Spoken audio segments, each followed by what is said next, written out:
What's up, everybody? That was a shaky little intro there. Had a whole lot of graphics flying around. Finally got it figured it out, and I am here. What's up, everybody? It's your man, Nicholas Wildstar, a.k.a. Governor Wildstar, here with a Black Side of Liberty, another episode of Black Side of Liberty with a wonderful guest who I'll be introducing to you guys shortly. I appreciate you for being here. Come on in, come one, come all. Share this video. Of course, you guys know what to do if you are watching. Please be sure to hit that bell if you're on YouTube and subscribe to my channel so you can get notifications on this video and any future others that are going to be coming. Because as I said, with me running for office myself as a candidate for governor, is kind of difficult for me to have a set schedule as to when I can have these shows. So they will be sporadic. Like I said, be sure to subscribe so you can know when I'm going to be dropping those videos. And of course, be sure to connect with me on social media, Twitter, Instagram, Facebook, all that good stuff. Head on over to my website right there, wildstar2022.com, as you can see down there at the bottom of the screen. And yeah, hit any of those social media icons, connect with me, share with others this video, any other videos, and let's grow our audience, okay? And let everybody know about this liberty movement that's happening right here in California and all across the globe. We got people chiming in from all over the world. You know, we got Yeshuan, what's up? Yeshuan, what's up? What's up? Thank you for being here, as well as Euban. How you doing, man? He says, good evening, fellow status. What's up to you? And anybody out there, if you're watching, please be sure to drop a comment or question during the broadcast. I'll be sure to post that here up on the screen. Just so you guys know, if you want to help out with the campaign, please be sure to check out this website. Let me bring it up on the screen. Bear with me here. All right. So a lot of people have been asking me, how can they help out with the campaign? Of course, there's many ways that you can do that. Just head on over to my website, wildstar2022.com, as I said before, and you can click that donation button. But if you want some swag, you want to make sure you're getting something for your money other than, me getting into office, you want to get something in exchange real quick, you can make a purchase from taxationistheft.com or taxationistheft.info. Pardon me. Head on over to the website. As you can see, my shirt, Taxes Pay, Killer Cops. It's right here on this website, taxationistheft.info. You can find it there if you want it. Another Taxation is Theft swag. My man Dan Berman is the one who put it together and is promoting this message, as well as I said, an opportunity for you to get the message out there through certain apparel and merchandise, etc. Head on over to taxationistheft.info and use code GoWild2022 if you make a purchase. Okay, let me put that up here. GoWild2022. Yeah, use this code, okay, you guys. So when you make a purchase from the website, you'll be contributing to my campaign. If you use my affiliate code, a portion of that purchase goes to me and my campaign, and that's what we want to do, is make sure that we're able to contribute to our efforts to propel this liberty movement. You can also head on over to nugofknowledge.org. Let me bring that up on the screen. That's another Berman brainchild. Head on over to nugofknowledge.com. Right there, nugofknowledge.com, and enter in code WILDSTAR if you want to purchase some CBD products from right here, Nug of Knowledge. Get your CBD. I smoke CBD. It's like wine, the wine of cannabis, you know? So hemp is more like the wine of cannabis. Still gets you high, but not like, punchy high. But the THC marijuana, that's like the hard liquor, you know? So if you want to enjoy the wine of cannabis, which does not have THC, it's not going to, get you all wicked high like a lot of people think. And yeah, you still can piss and it comes out clean, all that good stuff. Head on over to nugofknowledge.com right there at the bottom of your screen and use my affiliate code Wildstar to help make a contribution to my campaign. Okay. All right. So I've plugged myself enough and all of that good stuff. I'll do so again later on. As I said, I'm doing my best to put together all of these different opportunities for you guys to get involved with the campaign, as well as help others, help you, help me, help we the people, okay? But with no further ado, I want to introduce to you a wonderful gentleman who is out there fighting for we the people as a candidate for Minnesota Congress District 7. His name is Bull Johnson, Travis Bull Johnson. What's up? Bull in the house. That's it, man. How you Unleash doing, the bull man? on DC, baby. Oh yeah, for sure. We're here to speak the truth, no bull. You know what I'm saying? Yep. With my man Bull Johnson for Congress. Thank you for being here, bro. My pleasure, sir. All right. So Bull, I learned a little about you in I don't know what damn libertarian event it was. Oh yeah, it was the Friends Los of Angeles. Yeah, Friends of Liberty of Los Angeles. They had a meeting and invited me there, as well as a few other libertarians running for office across the country. And that's where I met my man, Travis Bull Johnson. I liked everything that he had to say and thought that you guys would like to hear more about him also. So, Travis, if you could, just introduce yourself to the people out there, let them know who you are and what you're doing. All right, my name's Travis Bull Johnson. I'm a 20-year Army vet. Retired 2018 to Minnesota, and miss serving. I mean, that's what some of this comes down to is after 20 years in the Army, you retire and you still feel like you have something to contribute. This past election for us up in western Minnesota, the GOP establishment basically shoved somebody down our throats. That doesn't go over real well here. It was a career politician. The main reason she won is she was endorsed by President Trump. But they didn't really listen to any of the grassroots conservatives here. And of course, that kind of turned some people off. And I had no intention of running for Congress. Once she got in there, though, that was an opening. Trump took this area by 65%. So, I mean, the Democrats really don't have a real strong chance of upsetting her. But it's to the point now where local conservatives are going, hey, I don't care if you're libertarian or Republican, if you are a constitutional conservative, we're looking to support you against the incumbent. That's something that's hard to pass up on. Again, she's very beatable. She's everything that people here didn't want, a career politician. The time she got out of school, she served in the state for 20 years. She served as lieutenant governor when Tina Smith replaced Al Franken in the Senate. Once she lost re-election, then she became a pawn for the establishment when they were looking to put their person in that seat. The last two elections that we had here, the establishment didn't give a care about this district. The one gentleman who was running as a Republican got closer and closer to upset, but he did it with no support. When the Republicans National Committee decided to support, they wanted to support their candidate, one they pull the strings on over the local guy. And again, that turned a lot of people here off to the establishment. That's part of why I think we've got a real chance. I mean, this incumbent now, she's in over her head. Give you an example. This past week, they had a quote unquote conservative rally near me. Okay. So I called up and said, hey, is this conservative or is this Republican? Well, I said, because it's on public property, we got to say conservative. We can't say it's for one party. No problem. Showed up there with all my swag on, Bull Johnson for Congress. To her and three other Republican office holders sitting there. She's the only one who felt insecure enough about her position that she had to have her campaign signs everywhere. The moderator who was scheduled was replaced by her chief of staff, so they can limit what questions that she had to answer.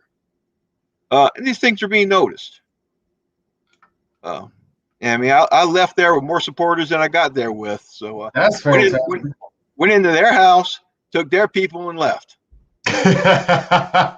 Wonderful. That's what you should be doing. I think that's what it's going to take for us to turn more attention to, I guess, what we have to offer as libertarians, and what we could do to represent the people better than the establishment. Well, and that's kind of my thing. I mean, if we're gonna get more than the token vote, we need to run an insurgency campaign. Absolutely. Okay, we need to go, and we can't play by their rules and win. I mean, they got too much money. I mean, give you an example. This last congressional election here, each campaign had about $2.5 million in their campaign budget. The super PACs, mostly from leadership PACs from Congress, spent $14 million in this district. Oh, wait! The best part we missed. 13 million of that was in attack ads. They only spent 1 million supporting their own candidate, 13 million attacking the other guys. Oh my goodness. Okay, I mean, wait a minute. How many people are actually in your district? What's not that many. You're looking probably about 380 to 400,000. Wait a minute, man. You mean to tell me they paid that much money to win a district? Yep. With that many people? Yep. I mean, this is rural country, man. This is all of western Minnesota. It's mostly agriculture. But yeah, that's the kind of money. I mean, both parties, threw into this election. Now, my catch is this next election, they're not going to throw that kind of money in.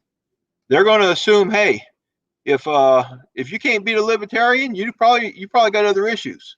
Right. And they're going to figure the Democrats aren't going to run a strong candidate. I mean, the only reason they ran a strong candidate last time was he was a 15-term representative and the chairman of the Ag Committee.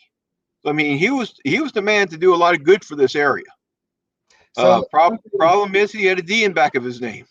And we've got a Democratic governor who has basically alienated the whole rural part of the state with his COVID protocols. I see. And then he turned around and was doing a fundraiser and was pointing out this whole red area in rural Minnesota, and basically said, everybody's all worried because you got this big area of red compared to this little area of blue around the cities. Yeah. I don't know why they're worried. It's all rocks and cows over there. So quick question with regards to the area that you're in, you said that they overwhelmingly voted for Trump in that district. So I'm guessing they're more conservative leaning, but you said also that I guess there's a big marijuana group, advocate group in that area that's been supportive of you and your campaign as well. So how is it that there is a balance? Because a lot of people don't understand that I guess there can be conservatives that are fiscally responsible, but yet also promote civil liberties, and individual freedoms, that they do exist. And, they try to pigeonhole them by saying, oh, you're on the right or alt-right, whatever the case may be. What's been your perception of those people? Do you see them as being more fitting of libertarianism than they think, and they just don't know it yet? I think so, because again, the part of the terminology they're using is they're not saying conservative. They're saying constitutional conservative. They want somebody who will follow the Constitution as it is written. Limit the government to the responsibilities granted to them by the Constitution. So that's kind of where we're getting our foot in the door with them, so to speak, is yes, you do still have a lot of religious conservatives in that group, but you have a lot of people who are like, hey, this is what the Constitution says. Why is the federal government getting involved? As I said when the Legalized Marijuana Now party, the last representative election, they took 5%. I mean, and that's basically almost as a protest vote. So, I mean, once I worked with them a little bit and talked to their leadership, they're pretty much, hey, you know what? We cannot endorse you because we're our own party. However, we're going to discourage anybody from running against you if they want to run against you, and we're going to try to direct them into a different opening possibly. So your election is coming up in 2022, right? Correct. Okay. So we have to get started now. Absolutely. Yeah. You got to get in the game and, get as far ahead of the rest of the competitors as much as possible. And a lot of people think just because the election's next year that you should be waiting until then to start your campaign. That's been a lot of the problem with libertarian candidates, I would say, is they wait till last minute to actually launch their campaigns. And that's a problem with the party itself, is they wait till last minute to actually get behind candidates to help promote their campaign. So do you actually have support from the LP there in Minnesota? We do, but I mean, they're the ones who actually helped get my website designed and stuff like that. But the catch is, just like a lot of libertarian parties, I mean, they're not cash rich. Right. And that's one thing that a lot of us are missing. That's one of the reasons we have to get started now. We can't get started late and have a media blitz so everybody knows who we are. We need to spend the next 2 years, year and a half, getting our name out. But more than that, as I mentioned earlier about the type of money that was being spent on attack ads. Attack ads aren't nearly as effective when people know you. Right. When people talk to you, when people see you. They see the attack ads and they go, bullshit, I know this guy. But to do that, you need time. You can't come in the last minute and expect people to know you and take your word over an attack ad. So part of this is an effort to neutralize the weapons that they used the last election. So one thing I do want to ask you is, I guess, what are the major concerns for the people in your district? Because, with them being anti-establishment and them wanting to get rid of the Democratic leadership there in the state, of course, it starts first with making sure that they have proper representation in the district. But what does that mean for the people there, and what kind of laws are you guys looking, or law changes are you looking to make? I mean, one of the main things that we talk about is they want to be listened to. Both sides. I mean, it's one thing I've noticed on my Facebook page is I get people hard right and hard left come onto that page. And a lot of times we won't agree on specific points, but then 2 or 3 days later, and they're my strongest defender of me on my page. Mm-hmm. Why? Because we listen, because we talk to each other. We make sure we understand each other. want to hear.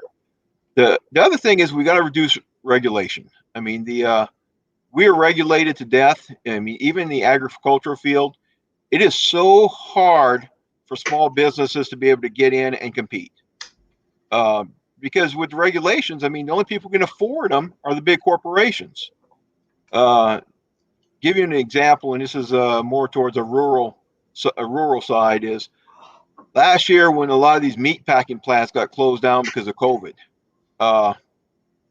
People like myself who produce pigs and cattle and goats, I mean, we can't sell directly to the customer because it has to be USDA inspected. Well, most of those big plants closed down, and then they flooded the market with the animals that they couldn't sell to the plants. I mean, just to get into, my butcher went from four months to a year. And we have people like Representative Massey, who tried to pass the Prime Act, which would have allowed us to use custom butchers instead of USDA butchers and still sell our product direct to the customer. And that was one of my issues with Colin Peterson. He's like, well, no, it's a safety issue. Bullshit. I mean, my butcher's going to spend a lot more time looking at my carcass and seeing if there's anything wrong than a USDA inspector will in one of these big plants where he has 3 seconds per station to determine if there's a problem with that meat or not. You know what's the craziest thing is people think because the government is involved that the meat is safer, that there's a lot more strict protocols on that. But all of the time we hear about government recalls, like FDA FDA approved products being recalled, or USDA,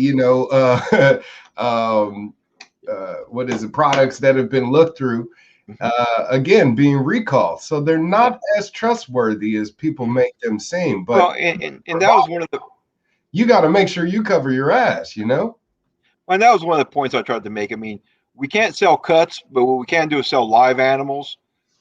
I have never heard of a live animal being sold and being transported to the butcher and then to the customer that had an issue with salmonella or E. coli.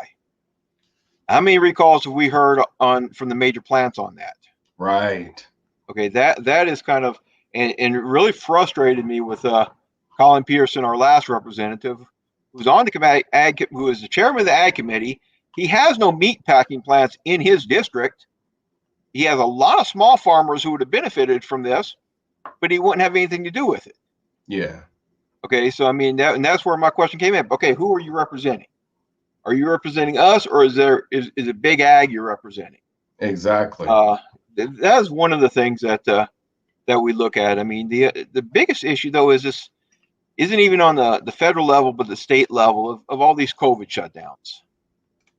We lost a lot of businesses. We lost a lot of restaurants.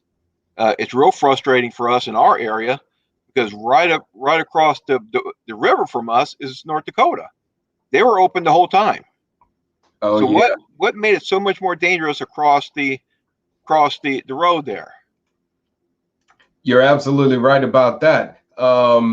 Wisconsin is right there as well. And you got Illinois and a few other states as well that I guess wasn't as strict on the lockdowns, but still had protocols in place that shut down their economy and shut down businesses and shut down the livelihood for the people that live there. So you're absolutely right. When it comes to these representatives, the first thing that we, the people, the voters, are looking for is just for them to listen. And it sounds like the same issue that you guys are having out there in Minnesota, we're having here in California, you know, and crony capitalist tyrants not listening. Well, and then one of the and the other big issue, and they brought this up even on that that little thing party I crashed the other day, is that they would ask her, say, hey, you know what? A couple years ago, Republicans had both House and the presidency, and yeah, y'all didn't do a whole lot of reduction in spending. Y'all are supposed to be the fiscal responsible party. We haven't seen it. That's where I think a lot of people here are worried. They see this debt continuing to increase, and it's our kids and our grandkids who are going to pay for this. And guess what? They have no say in it today. Right. They're going to be born and be handed a bill. So that's another big concern here, is just the amount of money the federal government is spending, and what are we actually getting out of it? Exactly. I mean, it's crazy that you're in a place where you said it's mainly, dominated by conservatives and the Republican Party, but yet you still have this irresponsible spending going on, this mismanagement of public funds, and we can't seem to get away from it. Whether it's the right or the left, they seem to be taking advantage of taxpayers' trust in them to do the right thing. So I wanted to move on because there's a few other issues there in Minnesota that I did want to talk to you about and see if it actually affects or has affected your district in any way, shape, or form. One of them is a recent court case I had found out about. I was wondering when that was going to come up. Where this guy, so I read an article where I guess a guy was arrested for rape, but the person that he raped, the woman that he raped, was intoxicated. So he ended up getting found not guilty because I guess this woman went home with him. She got drunk and he raped her. But because she willingly was intoxicated and went home with him, that he was found not guilty. And I guess this now creates a precedence where anywhere in the state, if someone were to have such a thing happen to them again, they wouldn't have to fear there being any prosecution against them for doing such a thing. So what are your thoughts on that? And do you think that there was some prosecution on it, but it was for a lesser charge? It wasn't for rape, if I remember right. Right.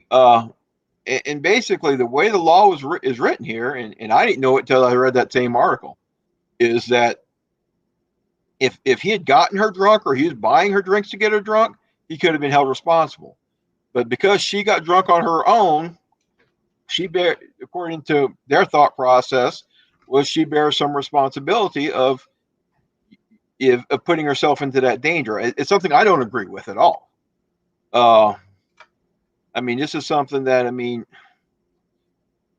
people who want to rape are going to rape. I mean, that's part of the issue. I mean, this is, and this is a topic that it's something that strikes near and dear to my heart, because this is something I haven't talked about much on here. But while I was in the Army, I was a unit victim advocate. Part of that is the victims of sexual assault can come to me, and it would not go through the chain of command. Nobody else would necessarily know, but I can make sure that they got the help they needed. Right. And part of the hard part was, I mean, some of these were my soldiers, people I was responsible for, and I couldn't do a damn thing about it because that's the way the rules were. And I mean, you make sure they get the help, but I mean, we had a very small unit, and it's just still the number of these soldiers who came to me on this was eye-opening. It was kind of shocking. I mean, and I'm the one who goes with them to the hospital to get some of the testing done and stuff like this. And it was just, it was hard. I mean, this is one of those eye-opening experiences where you hear about stuff, but until you see it, it doesn't necessarily become real. Right. Then when it's people you know, I mean, people you're responsible for, it's hard. I mean, it's something that you don't wish on anybody else. I mean, so I mean, I maybe understand some of the thought process on it, but I don't agree with it. Okay. One thing about this, I guess, this case in particular is, you know, like I said, it creates a precedence to where anyone in the state, to where if they were encounter such a thing, if they were the victim, they have to fear now that their attacker is going to be protected by the law, you know. And like you said, it's sad that you see these wrong things happen, but the law protects them in those wrongdoings. And we're also seeing the same thing happen, or possibly happening, with the case of Derek Chauvin, a police officer that killed George Floyd out That's there. where I thought we were going to begin with. Oh yeah, we gonna get there, man. For sure. But with this trial now, since it is like getting global attention, you know, the whole world is watching, the laws that exist protects Officer Chauvin in his line of work, like the qualified immunity, which basically allows police officers to do wrong and then not be held accountable for it. Let's just call it what it is, you know. And you had representatives in Congress like Justin Amash, who pushed to end qualified immunity before he retired. Unfortunately, that did not get supported by the Black Lives Matter movement or Democrats, so it wasn't successful in becoming, you know, a way for us to change the law. But now, with that being the case out there in Minnesota, with the trial of Derek Chauvin, do you think it's something that's going to protect him in his position as a police officer and what he did? And if so, what do you think the response for the people there where you are will be? Okay, so my personal opinion, and again, I'm not sitting on a jury or anything like that. My personal opinion is Chauvin's going to hang for it. The other three won't. I think the other three are probably going to get off, especially because two of them are brand new on the job, and they were basically following their boss's orders, and it's not like they're going to go take a 20-year veteran and push him off. Although that would have been the right thing to do, maybe a lot to expect for two newbies on the job. I don't think it's going to protect Chauvin. I mean, there's so much outrage on it. I mean, come on now. I mean, 9 minutes on the guy's neck. I mean, he's saying they can't breathe. I mean, he's cuffed. What harm would it have done to sit him up? But I that's the mean, one it's just thing I want to say, if I may, I hate to interrupt, is with these police killings, we often always see there being a justification of that officer doing that, using excessive force, abusing their power to say that they were just doing the job. And as upsetting as it is, we've seen it time and time and time again where the officer has gotten off, or the attacker. I mean, even with Trayvon Martin, his attacker was a security officer, and he ended up getting off. and if you let me expand it over just instead of just a Chauvin issue here for a minute. I mean, this is one of those things that are also an issue for me because, again, I was in the Army for 20 years. I trained 18 and 19-year-old soldiers going into a combat zone how to keep their booger picker off the damn boom switch unless they can verify a legitimate threat. How can police officers who have been on the job 10 to 15 years not have the same discipline I was able to put an 18 and 19-year-old kid into? I mean, I understand that, yes, it's a dangerous job. The truth of the matter is, it's not even one of the 10 most dangerous jobs in America. When I looked up some numbers a while back, and this is one of the things that did it for me, was it is more dangerous being a black man on America's streets than it is being a police officer as far as your chances of being shot. I mean, that was coming straight from numbers from the CDC. When you look at numbers per thousand, I mean, that was one of those things like, wait a minute. I mean, this is some issues here. Now, I see what Carlos is saying. Yes, they need better training. They need shoot house training. One of the situations we run into up here in northern Minnesota is we don't have a very big police force. I mean, in my county itself, I mean, we're huge. We're a big county in Polk County, and when our deputies go out to do their rounds, there's not enough. They don't have their backups half an hour to 45 minutes away, and they're by themselves. That's a situation to me that's asking for trouble because they are going to be more quick to react, knowing that they don't have any support coming to them. The other thing I noticed from when I jumped in this party the other day is how the qualified immunity fight is being pushed towards the officers and their family members. Is the way the unions and it's being portrayed to them is, hey, they're wanting these people to come after your families. Mm-hmm. Okay, that's what I mean, that we had a police officer's wife stand up going, hey, what are y'all doing to protect us? Because they're saying that they're trying to have these people come after us, after the families. So, no, they're not. They're coming after the estate. They're coming after the money the same way as you would for a doctor who screwed up. Exactly. Okay.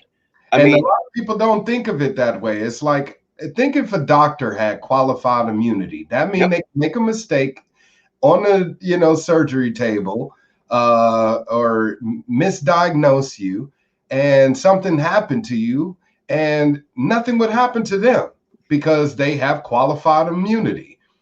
And part of what gets me is people think you cannot be pro-police but anti-police brutality. Exactly. Okay, you must be one or the other. And that's what I say. You know what? I mean, I'll support my police officers. I don't think they should be defunded. I think we should give them the training they need. But like everybody else, they need to be held accountable if they screw up. Because if they screw up, somebody dies. Mm-hmm. There ain't no coming back for that. Okay, so I mean, so when that happens, and unfortunately, I think to an extent, I mean, that's one of the reasons I'm against public unions. The police unions are what makes it so hard to hold them accountable. Yes, exactly. I mean, and that's one of my whole things that I'm running into with even on the campaign is how do we shrink governments as long as public unions are involved? Yes. Because there are so many job protections. Right. And that's another layer of the job protection, the police unions, and I don't know if you guys have a police bill of rights, but we have one out here in California. That's another extra layer of protection. But what you were saying about the police, causing a threat and then, you know, it leads to an injury or a loss of life of a civilian. Now we, the people, pay for that, taxpayers. That doesn't come out of the police officer's pocket. And what I wanted to do is, or am planning to do as governor, is require mandatory liability insurance for police officers. That way they can pay for it out of their own damn pocket instead of it coming out of mine. Well, not to mention if they have a history of problems, their insurance rates will go up. Exactly. Same as it does for a doctor. That's the same places I was going on that is they have to get the equivalent of malpractice insurance. Yeah, and it'll be harder for them to get a job elsewhere if they were, because that's another thing that happens is you'll have an officer get fired from a police force and then transferred to another division elsewhere. Now they're back on the job and, you know, posing a threat to the community again. There was one thing that you said. You said you don't want to defund the police. Now, I know that whole term is controversial, but we just spoke about one aspect of funding of police that taxpayers do that we shouldn't do, which is, again, when they have a use of excessive force where it leads to a personal injury, we, the taxpayer, pay for it. That would be an area of defunding. Also, an area of defunding would be the militarization of police, which is expansive across the nation. So do you agree that there needs to be some defunding of the police? And if so, what would that look like to you? I'm going to use a Army budget term for that. We're going to say reappropriation of the money. Okay, it doesn't have necessarily the connotation as defunding does, but no, I mean this militarization of the police, that needs to stop. Okay, I mean it's one, it costs money to do everything that they're doing with all this equipment. It's too easy to use it. I mean, there's all kinds of things I would like to change. I mean, to me, there's no excuse for ever having a no-knock warrant. Right. I mean, I don't know if you may not have seen this, but just a couple weeks ago, we had a police shooting in Duluth, Minnesota. These guys walked up. They had a domestic violence issue earlier, but they said, okay, no, everything's fine. They're walking up to an apartment, no windows, nobody can see them coming, and a door is slammed. Cop took it for being shot at. No holes in the door, no holes in the wall, blindly shoots 5 or 6 times through the door. The guy screams, "Oh, Hitch, stop shooting, stop shooting." He puts another 2 rounds through. What? Exactly. Okay. I mean, this is make ever whatsoever. No, I mean, okay, this and that's the kind of stuff that just how is, and then they decided not to press charges against the officer. Wow. And that's one of those things that just it boggles my mind. Okay, I mean, you need to be situationally aware to know. You know what? You heard that bang, but guess what? There's no holes in the wall. There's no. If you're being shot at, guess what? You pretty much know about it when you're getting shot at. Yeah, and that's the part that goes back to the better training, you know, because you could have had kids on the other side of that door. Exactly, man. Okay, I mean, I see stuff like that. I see the case where Philando Castile, it was shot back in 2016. I mean, and I just did a big post on this. And that was a legal gun holder. Yeah, one was a legal gun holder, but the reason they pulled him over, he matched a description of a robbery suspect because he had a wide nose. Okay, that's what was in the report. Okay, I mean his wide nose resembled something they saw, and I mean, I've gotten harassed and arrested for fitting the description simply because I was black, you know, and nothing about me physically met the description. I'm 6'4", I'm 220 damn pounds. At the time I had shoulder length dreadlocks. So, I was very distinctive looking. But yet, because I was a black man walking down the street, I should have expected being accosted by the police since there was a robbery nearby. Well, and that's and I'll go on to more of this in a second, but I mean that's one of those things where I've got my permit. I've been pulled over by cops numerous times, mostly for just cause. I sometimes get a little bit of a lead foot. And you know what? I have told them, hey, I'm carrying. This is where it's at. I'm reaching in here to get my license. I'm reaching in here to get my paperwork. There was never any fear in their face. They were just, okay, just be careful, be slow, blah blah blah.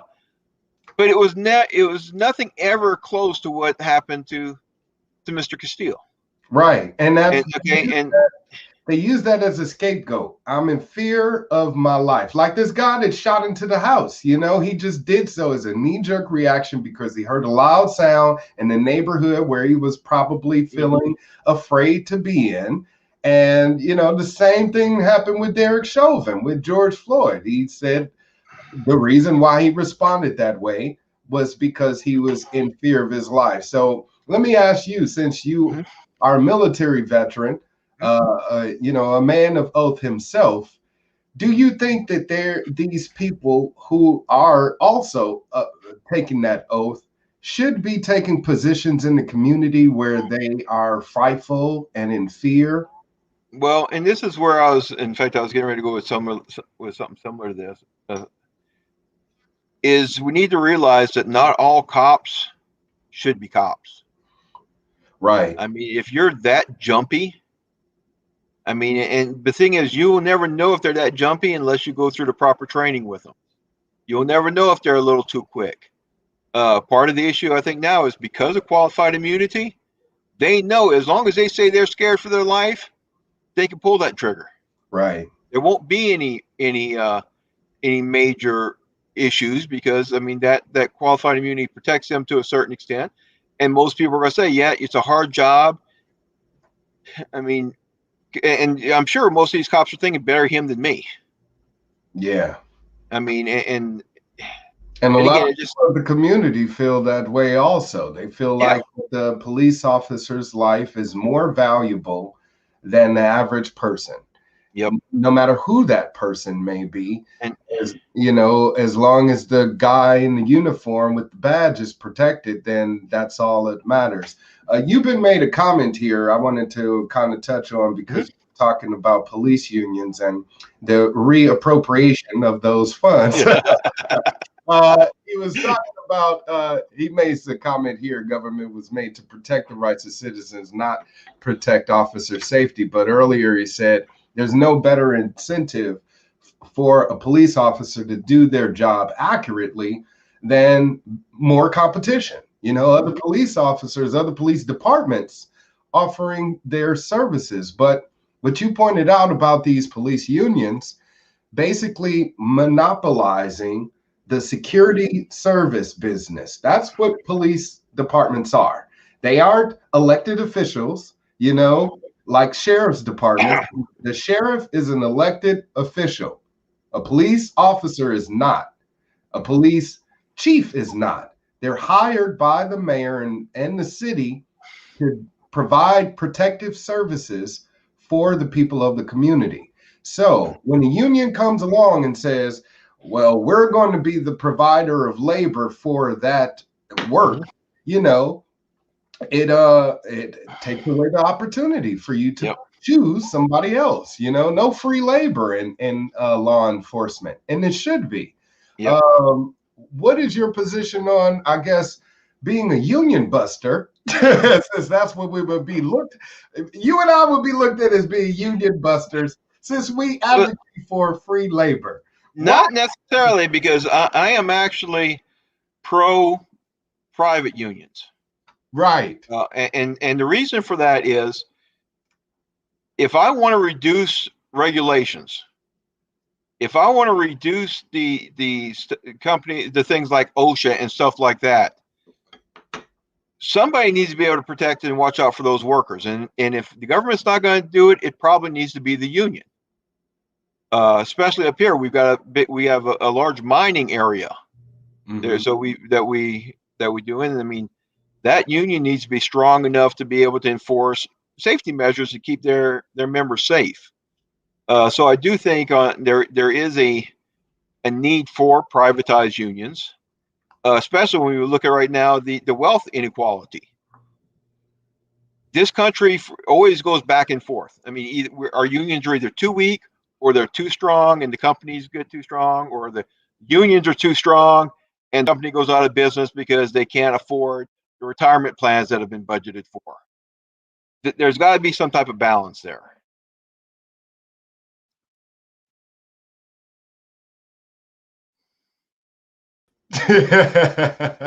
Yes, but So where'd you go? there needs to be a balance there. And it sounds as if you have a better idea of what it takes to make that happen. And of course, as a Congress member of Minnesota, I'm believing that you're going to do everything in your power to make sure that the legislative changes that you support reflect that. Do your constituency feel the same way? Since you said, they lean more to the right, more conservative, are they in the same frame of mind as you are, or do you think it'll be difficult for you in that area?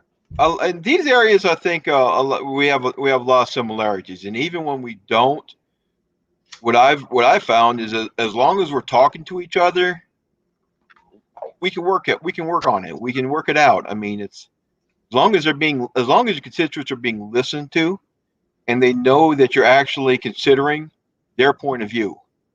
But again, I mean, one of the things, even on this topic, is there are a lot of union guys in this area.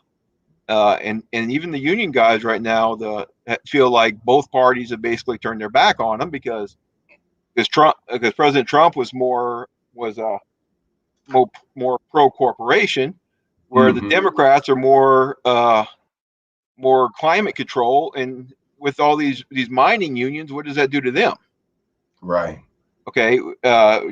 With them, I'm glad you said that about Trump, about him being more pro corporation. A lot of people don't see that. They're like, Trump is on our side in the small businesses. I'm like, what world are you? Did you pay attention? And that's one of the big things I'm going to have, and that's what I'm going to have an issue with.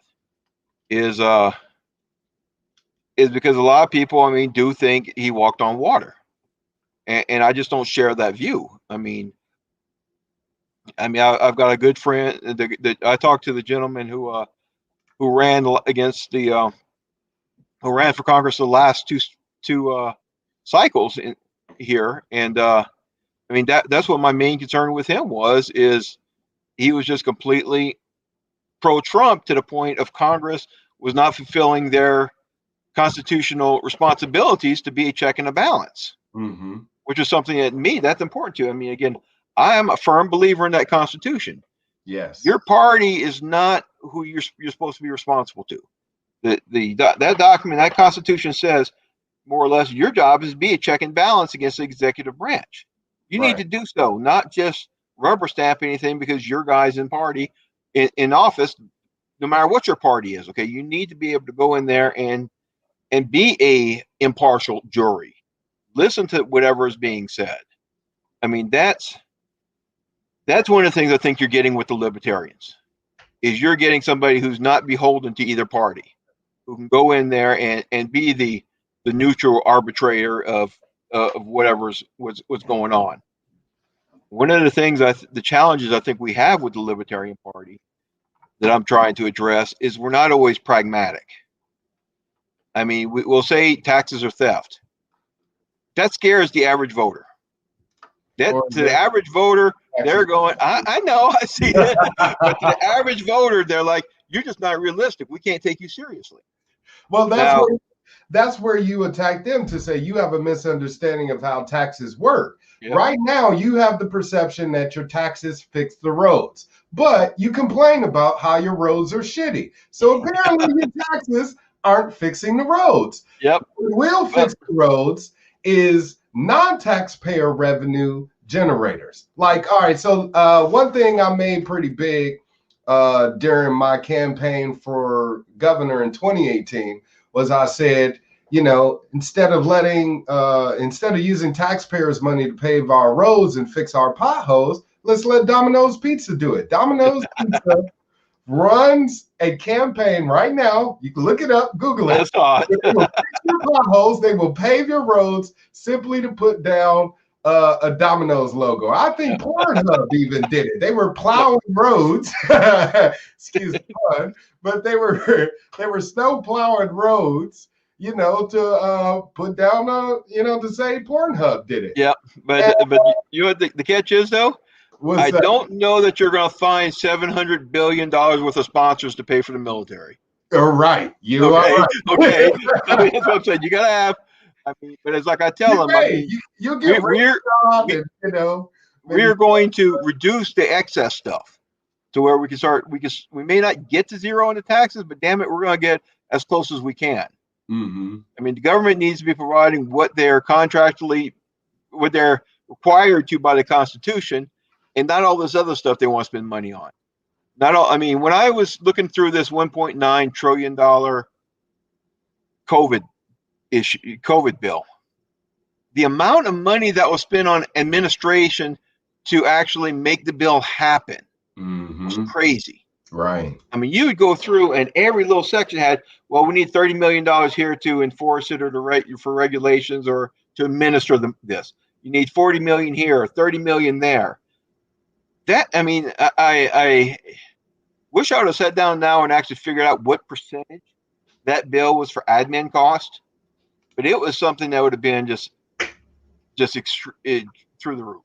Yeah. I mean, it was just, there was so much in that bill that was not COVID related. That wasn't even for things that were going to be hitting this year. It was for stuff next year and the year after. They paid millions of dollars to foreign country for, studies, gender studies, in other countries. It was such a wasteful spending bill.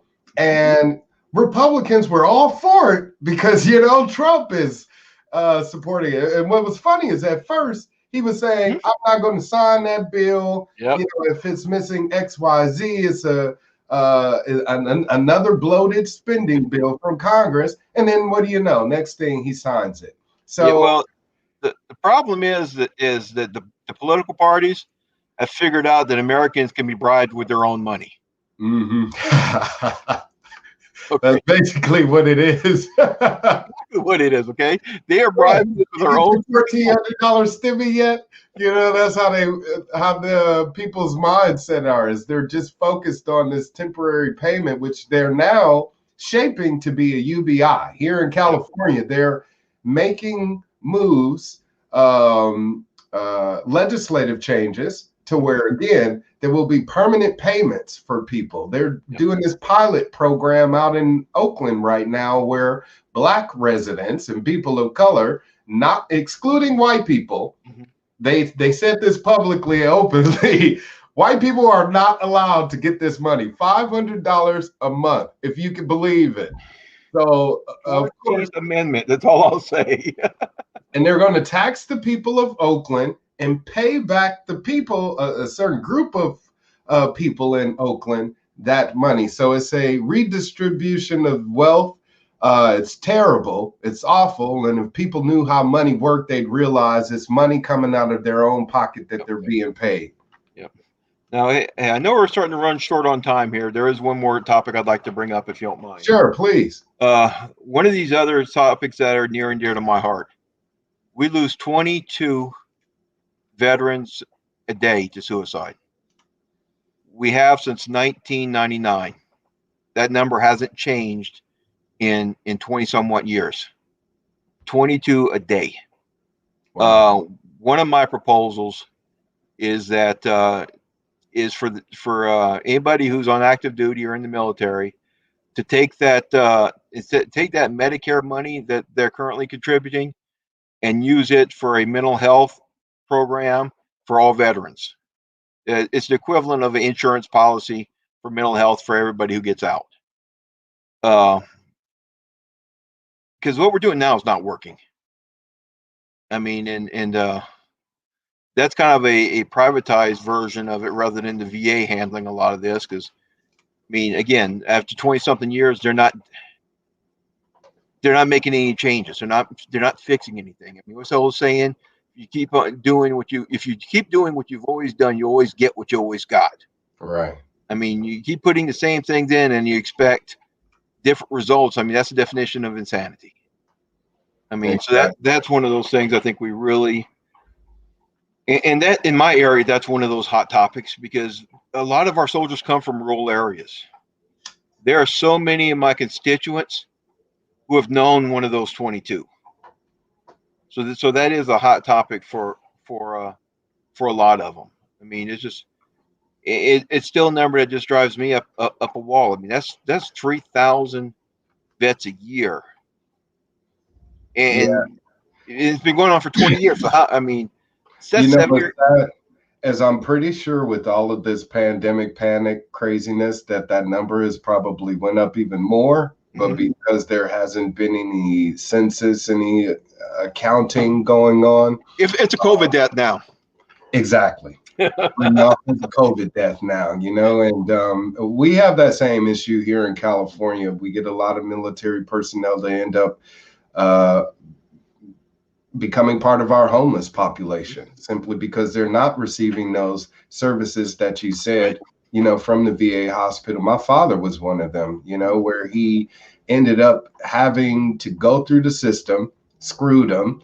You know, they gave him some bad medication. He almost died twice, you know, and with regards to him receiving service or benefits, they pretty much wanted him to be destitute, damn near, you know, broke and alone before they offered to help. And it's sad that that's the criteria in order for you to even qualify, even if you served your country. Well, and that's one of the things people don't realize. That's one of those hidden costs of war. Is that when you send a soldier to war, you're taking basically responsibility for them for probably the rest of their lives in some sort of some fashion. Okay, it's this. People don't realize those are when you start computing. Hey, how much do we spend on this war? Guess what? That price didn't stop the day the war stopped. Right. And that's one of the reasons why we have to be a lot more careful about when we decide to stick our foot in somebody else's sandbox. That's why we need to demand that Congress authorize military action, not a president, unless there is something that's an immediate danger. And even then, I mean, you got to go back and justify it. And if you're wrong, guess what? There needs to be penalties. Exactly. We have that happening now with our current president. You know, excuse me. One thing I could say about Trump is he didn't provoke any foreign, you know, type of altercations. He had moments where it seemed like he was about to, you know, start some shit with North Korea or whatever the case. But all in all, he didn't unilaterally start any wars like Biden is doing right now. And it needs to stop because it puts all of the people of California in danger. And that's how here on the West Coast, we have a coast to protect. We have borders to protect. So and make sure we're protecting the West Coast. Stop starting foreign wars, you know? Well, again, and we're still waiting to find out what the motivations were for this last Colorado shooting. But I'm not quite sure it was the fact that we bombed Syria 2 weeks ago and a Syrian refugee then goes on a shooting spree 2 weeks later. I'm not completely sure that those are two separate events. Right. Not connected in some way. I don't know. I mean, I'm not the police. I haven't run that I'm not running that investigation. I haven't heard anything as far as what his motivations were. But again, I don't know if it could be completely separated. Right. Well, common sense says that, you know, it was probably somebody that was upset about what we've did or what we've done to their homeland. Imagine what we would do if somebody did something here in America. We'd be over there too, wanting to start a fight, which we've done over and over again. And of course, it's a practice that we need to stop. But it takes people like you and I getting into those positions to make a stand for we the people, start standing up for freedom and peace and liberty. We got to start living the Constitution. Exactly. That's where it starts first. A lot of I people mean, don't realize all of these public representatives and they swear to uphold the United States Constitution. When they fail to do so, that's when they're no longer fit for the job. well, and you got to remember, this is a restrictive document, not a permissive document. Right. Absolutely. Well, Bull Johnson, I do appreciate you being here on the Black Side of Liberty and speaking with me I because appreciate you having me, man. yeah, I know we touched on a lot of things you probably weren't expecting. But Actually, we probably didn't touch on half the things I did expect, so all we're right, good. good. A little bit of A, a little bit of B. And that's Yeah. what we want. We want to make sure that we cover all the bases. So all the people out there watching know what you have to offer for we the people of America as a representative for Minnesota Congress. So Travis Bull Johnson, thank you again for being here on the Black Side of Liberty. Thank you, sir. I appreciate it. And if anybody cares to donate to my campaign, the address is scrolling along the bottom. Yes. I mean, any help you can give us is greatly appreciated. I mean, you heard the money I was talking about the other guys spend. We have no chance of getting that kind of money, but anything helps. Hey, all you need is a little bit to win. I'll That's tell it. you I that, mean, you know. it's bad when you're running it on a shoestring. You're a lot more careful about where you spend it. Exactly. Well, I'm pretty sure you'll be spending that money wisely, and hopefully it'll lead to a victory for you very soon. And all of you guys out there, you heard what Travis Bull Johnson said. So please visit his website right there down at the bottom of the screen and make a contribution today to help him bring back liberty, okay? Thank you again, Travis, for being here. You take care until next time. You too. Thanks, sir. Appreciate it. Bye. Absolutely. All right, you guys, that again was Travis Bull Johnson, a candidate for Minnesota Congress out there in District 7. So if you live in District 7 in Minnesota, definitely be sure to look up Travis Bull Johnson. If you don't live there, then please do everything that you can to help him get elected so he can represent the people of that district by visiting his website, bulljohnsonforcongress.us, right there at the bottom of the screen, as you guys can see. Head on over to the website. Please make a contribution to him and his campaign, because us libertarians, grassroots activists, we don't have all of the major funding from these big corporation and Wall Street and special interest groups and unions or whatever the case may be. So we want to make sure that we're able to compete for them, compete against them, maybe not dollar for dollar, but all we got to do is do like Travis said, use that money wisely and make sure that we're able to compete with them on their level. And that's basically by making sure that we're on that ballot. Okay. Thank you all for all of the comments. You've been one man's terrorist is another man's patriot. Definitely. Great podcast. Thank you, Anthony. I truly appreciate the compliment. I hope I was able to answer all of your questions and that my guest was able to as well, or questions. And thank you for all of the comments from you guys. Euban, Yeshuan, Anthony, Tom Shaw, Carlos, Crystal Wildstar. Oh, Lady Wildstar was in the house for a moment. So thank you guys again all for being here. Check out Travis Bull Johnson for Congress right there at the bottom of the screen. And please help get the word out there about him, as well as myself. As you guys know, I am a candidate running for California governor. I will bring that information up here if I can. Hold on. Here we go. All right. So visit my website, wildstar2022.com. As you can see, you guys, it's right there down at the bottom of the screen. Please head on over to my website today. Fill out this pledge card so you can join Team Wildstar. If you want to help me spread the word on social media, door to door, help with fundraising, any of that good stuff, please join Team Wildstar. I'm in need of as many volunteers as possible. We'll get to the point where we can pay y'all guys, but in the meantime, I just need some hard working, dedicated people looking to advance liberty here in the state of California. And here's my website, wildstar2022.com. Click on that donate button to make a contribution today, and every little bit helps. I'm trying to get some t-shirts and bumper stickers and lawn signs and all that good stuff, since we will be having a special election here in California. We are on the pace to collect all of the signatures that we've needed to recall Gavin Newsom, this guy right here. So at the moment, we've collected over, we've counted over 1.1 million signatures. We've collected over 2.1 million signatures. So no more petitions are needed. No more signatures are needed. It's a done deal. At this point, the Secretary of State is counting up those signatures, and pretty soon it will be declared that we're going to be having a special election to recall Gavin Newsom. So if you want to help me, Nicholas Wildstar, be able to unseat Gavin Newsom and become the next governor, please make a contribution today, because the Democrats are going to pour millions of dollars into making sure that he keeps that seat, okay? Thank you very much. You've been great stream. Looking forward to the next. Coming soon. Yes, I got more coming soon.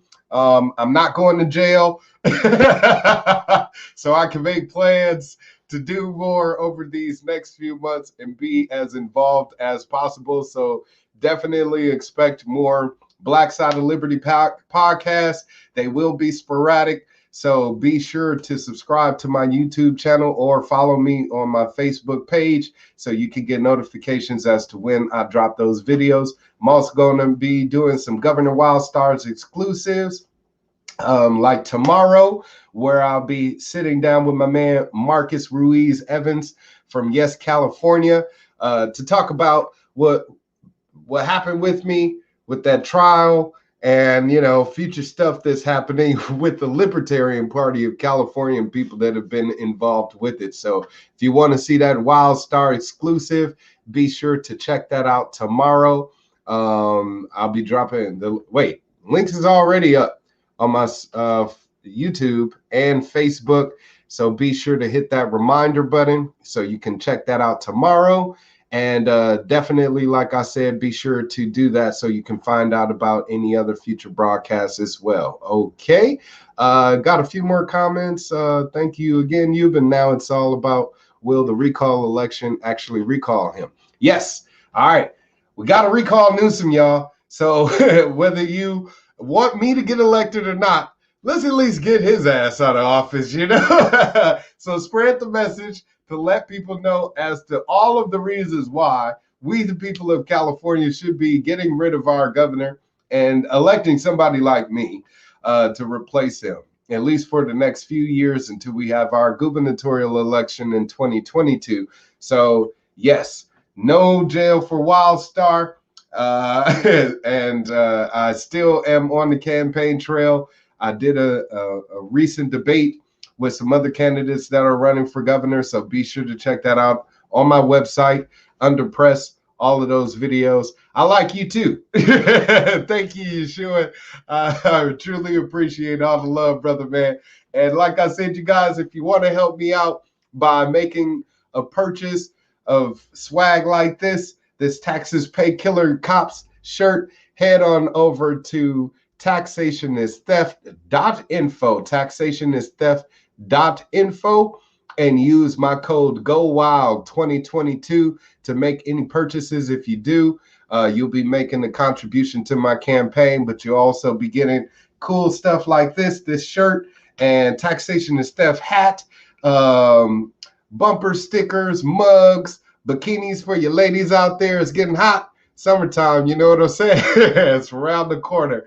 But definitely want to make sure that you guys are prepared to help bring back liberty in California. And you can also make a purchase of some CBD.